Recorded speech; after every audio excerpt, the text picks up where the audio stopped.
The fungus is among us, and it's time to dissect this mushroom like a pop culture sous chef. Wow, that metaphor got away from me. I'm Max Lichtig, and this is The Last of Us Episode 1 Fully Explained. Ellie is awfully attached to that knife, even when that knife is awfully attached to a soldier's leg. She seeks it out immediately when given her bag and gets very upset when Joel steps on it. So what's the story? The stiletto switchblade is a staple of her arsenal in the video game. However, its backstory is told in comic book form. The Last of Us American Dreams is a 4-issue miniseries that explores Ellie's life before meeting Joel. She is given the blade by Marlene, but its true owner was her mother Anna. The comic was written by Neil Druckman, who also wrote both video games and the TV show. So it's understandable that he would pull from that source too. However, in the show, Ellie has the blade when she meets Marlene. With her attachment to it, it's clear she got it from Anna. There's not much information on Ellie's mom, Ashley Johnson, but we could expect to see more of her in the show. Also, speaking of an appreciation for knives, not you, Crocodile Dundee, who let you in? That's not a knife.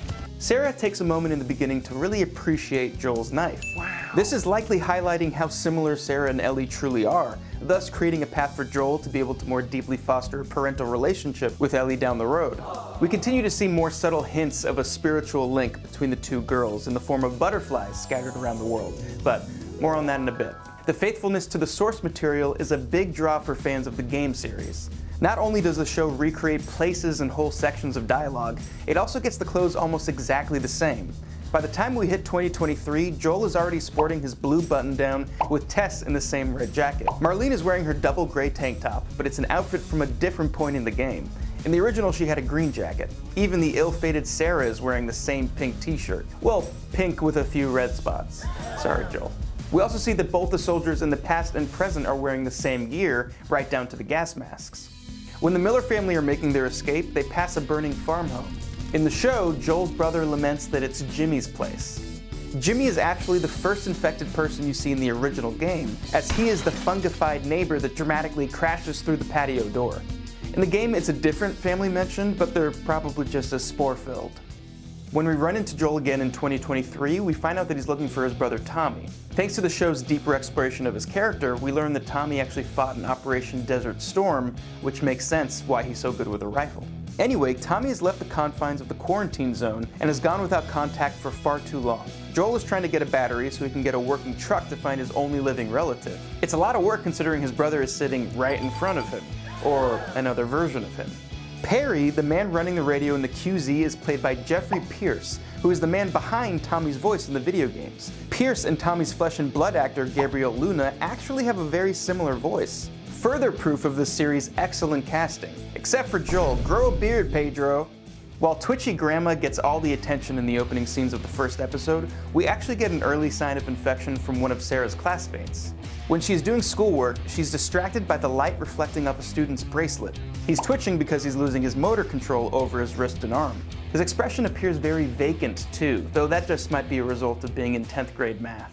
So how about the one scene in the episode that is wholly original and contains all new characters? The opening features a television show in 1968. Two scientists are discussing humanity's downfall, and one brings up the cordyceps fungus. The guest who brings up the fatal fungus is named Dr. Newman. His name could be a reference to the game's creator Neil Druckman, with a smashing of the N and man in his name. More likely though, it is a reference to Anthony Newman, who is the director of The Last of Us Part 2. Dr. Newman also explains that the reason this fungus would be able to survive is if the world's temperatures increased, and that's exactly what happened. So go get a smog check if you don't want mouth tendrils. It's not certain if we will ever see Dr. Newman again, but if we do, he has a big I told you so coming. I told you so, I told you so.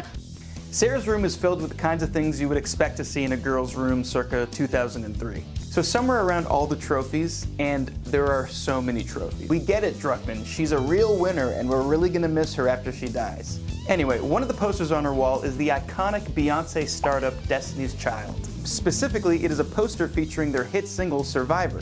Despite being an absolute banger, it is also reinforcing Sarah's fate with a little irony, because a survivor, she ain't. Once we get a shot of Joel's room, we see another bedroom with posters, but this time with slightly less Beyonce adorning the walls. There are 3 posters, one of a guitar, of course, Joel loves guitar, it's one of the things he passed on to Ellie, one of the open plains, presumably of Texas, and we all know that Joel becomes quite the outdoor adventurer, and finally a third poster promoting tacos and beer at a restaurant called Club de Ville. So we googled the absolute crap out of Club de Ville and found out that it was one of the most popular bars in Austin up until 2013 when it had to shut its doors because of unpaid rent and legal fees. Besides this showing us that Joel is one of the many fans of tacos and beer, it could be a nod to the year that the outbreak started in the game. In the game, the outbreak starts in 2013, in the show, 2003. And I'm sure we would all agree that the end of tacos and beer would be a personal apocalypse for all of us. 2003 is a very specific time to start the series. While it makes for a very easy 20 years later time skip, it is also the start of many things. One of those is a particularly fresh post-9/11 era. Tensions were high in the United States, and a classroom photo reminds us all of who the president was. The Patriot Act was signed into law around this time, which included an expansion of military power. It also explains why Sarah's first instinct was that it was another foreign attack on US soil, as while they're driving, Sarah asks, Is it from terrorists? Now imagine that a zombie fungus spread over the world and destroyed most of the civilization. It's natural to assume that this power would be expanded even further and what's left of the United States would fall under a military dictatorship.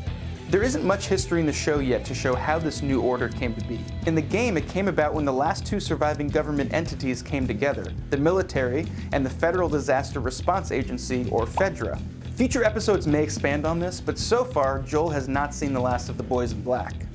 So after that brutal end of the world sequence and Sarah's untimely end, we cut to a lone wanderer making their way to the walled city of Boston. At first, their red shirt and long brown hair could give the casual viewer the inclination that this is in fact Elle. However, it quickly becomes clear that it's not. The poor kid has been infected, and the only thing waiting for him is a lethal shot and a quick toss into a burn pit. Two brutal back-to-back child sequences. This is how HBO says on a Sunday, enjoy work tomorrow.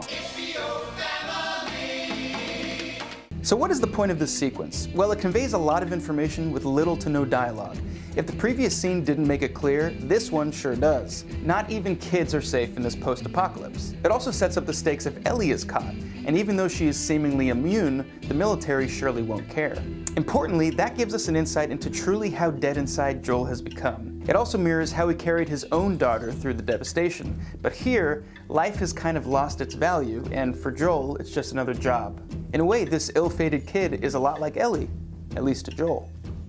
This is an adaptation, and it was bound to have some changes.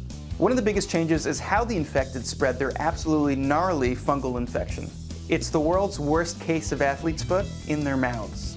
In the show, the runners use fungal-like tendrils that extrude from their mouths. However, this isn't the case in the game. They actually use deadly clouds of spores. These spores are such a problem in the game that they often require Joel and Elle to wear gas masks as they make their way through underground passages. This is probably a great way of avoiding putting their stars in large face-covering gas masks for large chunks of episodes. It is Hollywood after all, and Hollywood wants to see them pretty faces. However, the tendrils also offer a unique visual style to these zombies that help them stand out from your average Walking Dead shufflers. So which method of zombification do you think is most effective? Let us know in the comments, why don't you? So I have a question for Mr. Neil Druckman, co-president of Naughty Dog and creator of The Last of Us. When you were writing the first episode, how many times did you just copy and paste from the original game? Listen, I get it. If it ain't infected, why change it? Yes, large parts of the episode features dialogue that is almost word for word exactly from the game.